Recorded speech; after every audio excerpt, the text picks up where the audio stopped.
Soul Activation with Sylvia。 大家好，今期卡巴拉第33堂課，帶大家走得更遠，探討一個更宏觀同意識提升有關所構成嘅現象，就係近年地質活動、地脈變動頻繁嘅情況。呢個並唔係單純嘅自然現象，而係宇宙神聖力量、人類集體意識同卡巴拉生命樹所談及到嘅宇宙維度結構一同共振嘅結果，更係星球同人類文明共同邁向揚升嘅關鍵提示。呢一切嘅構成都離不開能量永恆轉化法則嘅驅動。喺我哋未深入探討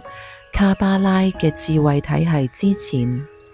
先認識一個核心嘅宇宙法則，就係能量永恆轉化法則。呢個法則讓我哋認識到能量係唔會憑空誕生，亦唔會徹底消失，只會以唔同嘅形式喺不同嘅載體之間流動同轉化，係一個永不停息嘅過程。喺物理學入邊，電能可以轉化為熱能，而喺靈性同宇宙層面，呢個法則同樣適用。宇宙源頭能量可以轉化為地脈能量，人類嘅意識能量亦可以影響宇宙能量嘅流向。地脈嘅能量變動亦都可以反過嚟去推動人類意識嘅提升。地脈變動嘅本質並唔係被動嘅地質遷移對生活嘅影響，而係人類集體意識同宇宙神聖力量互相作用，能量持續轉化之下嘅主動創造。當越來越多靈魂從物質至上嘅沉睡意識中覺醒，開始意識到自身同宇宙嘅一體性，呢種覺醒嘅意識就會波及衝擊地球嘅能量網格，推動地脈能量嘅舊有結構重置，形成新結構嘅誕生。呢個正係能量永恆轉化法則嘅具體化體現。以上所談及嘅巨大意識能量轉化同地脈變動嘅情況，正與卡巴拉生命樹嘅4個世界同原質結構嘅宇宙維度理論形成完整嘅呼應，實現咗理論當中從宇宙本源到物質地球之間構成咗完整嘅能量連結。接落嚟，我哋就會一步步拆解卡巴拉體系嘅內容，讓到大家明白地脈變動同人類揚升嘅深層關係，亦為下一集卡巴拉能量冥想打下紮實嘅意識基礎。卡巴拉生命樹嘅4個世界，本質係神聖能量從本源到物質世界嘅顯化結構，亦係能量轉化嘅4大維度。每一個世界都與地脈變動形成精準嘅對應，共同推動整體嘅揚升進程。第一個世界係神聖界，對應元素係火，呢度係源頭之界，亦係地脈變動嘅原型起點。呢度嘅能量係純粹嘅宇宙本源力量，係未經任何稀釋嘅神聖流動，對應住地球核心嘅原始熱能同地核運動嘅根本動力。當宇宙揚升嘅頻率傳遞到神聖界，呢股本源嘅能量就會率先啟動轉化，向下層嘅世界流動，為地脈變動埋下能量種子。呢度就係整個能量循環嘅起點，亦係宇宙意志嘅直接體現。第二個係創造界，對應元素係風，係藍圖規劃之界。神聖界嘅始源能量喺呢度轉化為具體嘅意念同藍圖，決定咗地脈變動嘅方向、規模同核心目標，類似大天使層面嘅能量佈局。喺呢個時候，人類嘅集體意識開始正式介入。當人類集體意識嘅覺醒意願越強烈，對合一和諧嘅渴求越真誠，就會同創造界嘅能量藍圖形成深度嘅共振，進而調整地脈變動嘅軌跡，形成更符合人類同地球嘅揚升需求。呢個正係人類意識主動創造地脈變動嘅關鍵環節，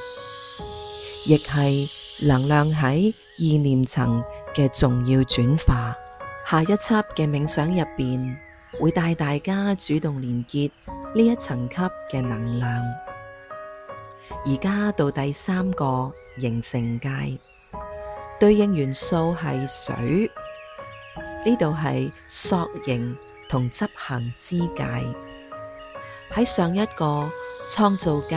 嘅藍圖能量，喺呢度轉化為可被調動嘅具體能量形態，對應住地殼下嘅岩漿活動、斷層應力嘅累積同釋放，係連接住精神層同物質層嘅核心中介。我哋熟悉嘅地球能量核心聖地，譬如西藏嘅岡仁波齊峰、埃及嘅大金字塔，佢哋嘅能量狀態嘅微妙變化，正係生命樹第三個形成界嘅能量流動同轉化嘅直接呈現。喺呢個時候，喺宇宙上空嘅卡巴拉生命樹不同維度嘅原質能量開始發揮作用。原質作為神聖能量嘅流動門戶，與宇宙能量核心聖地一一對應，形成能量流動嘅核心樞紐。譬如原質皇冠，對應住岡仁波齊峰，象徵與宇宙神聖嘅最高連結。隨住集體意識嘅提升，呢個最高嘅原質能量，從少數修行者嘅獨享，逐漸轉化為向全人類開放嘅合一召喚。原質理解就對應住埃及嘅大金字塔，佢嘅能量屬性從知識封閉轉化為真理嘅傳遞，幫助人類打破舊有嘅認知枷鎖。原質嚴厲對應住烏魯魯岩石，能量頻率從意志對抗轉化為柔軟共鳴。呢啲原質能量嘅升維轉化，本質上就係地脈能量嘅優化升級，亦係能量永恆轉化法則嘅生動體現。喺下一輯嘅冥想，我哋會帶大家透過能量連結，親身感受呢股流動嘅力量。第四個係物質界，對應元素係地，呢度係最終顯化之界。上一層形成界嘅能量喺呢度徹底轉換為具體嘅物理現象，就係我哋能觀測到嘅地震、火山活動、地質結構嘅變遷，同時亦能體驗到地球能量聖地嘅公開化同普及化。喺呢個時候，地脈變動嘅能量會反向作用於人類。當聖地嘅高頻能量向周圍輻射式咁蔓延，會潛移默化地提升人類嘅意識頻率，喚醒更多沉睡嘅靈魂，形成地脈能量影響人類意識嘅反向轉化循環，推動揚升進程嘅加速。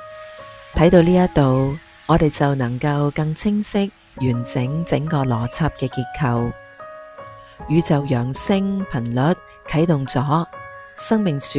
第一個神聖界嘅能量，然後去到第二個創造界，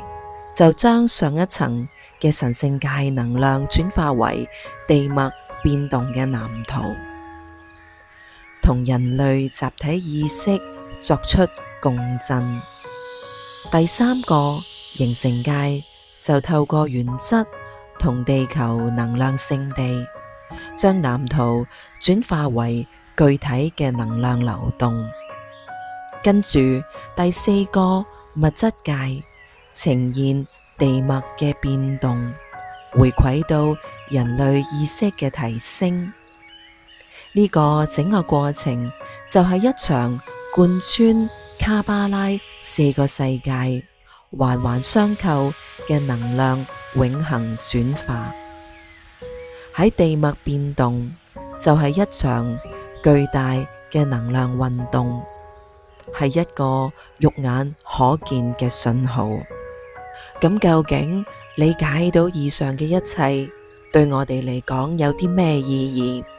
而更重要係，究竟我哋點樣可以主動提升意識，從而正向影響地脈嘅變動，從中更可以推動宇宙嘅揚升？事實上，意識對地脈嘅影響從來唔係空談嘅超能力。當你遵從卡巴拉四個世界能量流動法則，就可以輕鬆落實喺日常生活中修行同覺察，讓個人嘅能量可以貫穿順應住四個世界嘅路徑，實現個人能量、集體意識、地脈網絡嘅同頻共振。每一步嘅實踐都對應住四個世界嘅能量轉化同邏輯。首先，淨化個人能量，連接卡巴拉嘅形成界同物質界，建立與地脈嘅基礎橋樑。人體嘅三物七輪本就係卡巴拉原質肉體嘅微型投射，同地球能量聖地嘅能量樞紐精準地對應。當負面情緒湧現嘅時候，就會切斷咗同形成界水元素嘅能量連接，阻礙地脈能量嘅上下流動。我哋可以透過靜坐、二手丹田或者赤足接觸大自然嘅方式淨化能量。而喺下一輯嘅冥想，我哋會重點練習呢個基礎步驟。其次，透過定向觀想練習，對應卡巴拉嘅創造界，強化意識能量嘅引導力。創造界以風元素為核心，負責將神聖界嘅本源能量轉化為具體嘅意識藍圖，而意識正係喺呢個環節嘅能量導航器。喺下一輯嘅冥想，我哋將會引導大家去觀想高頻嘅光能量，將正向嘅意念傳導至地脈，主動參與地脈能量藍圖嘅優化。再者，同集體意識共振，打通創造界同形成界，放大意識對地脈嘅影響力。單一個體嘅意念能量雖然微弱，但集體覺醒嘅意願能形成強大嘅能量波流，推動地脈藍圖升維。喺之後嘅冥想，我哋會引導大家連結集體意識能量場，實現個人意識、集體能量、地脈升維嘅關鍵環節。最後，保持覺察，順勢而為，維持四個世界嘅能量循環。喺日常留意自身嘅心念同能量狀態，主動連結地球聖地嘅能量，讓自身嘅頻率同地脈、宇宙頻率同步，形成意識提升、滋養地脈，達到高頻回饋嘅緊扣循環。呢套邏輯意識亦會喺下一輯嘅冥想完整實踐，帶大家親身體驗意識影響地脈嘅全個過程。以上講解嘅實踐提升，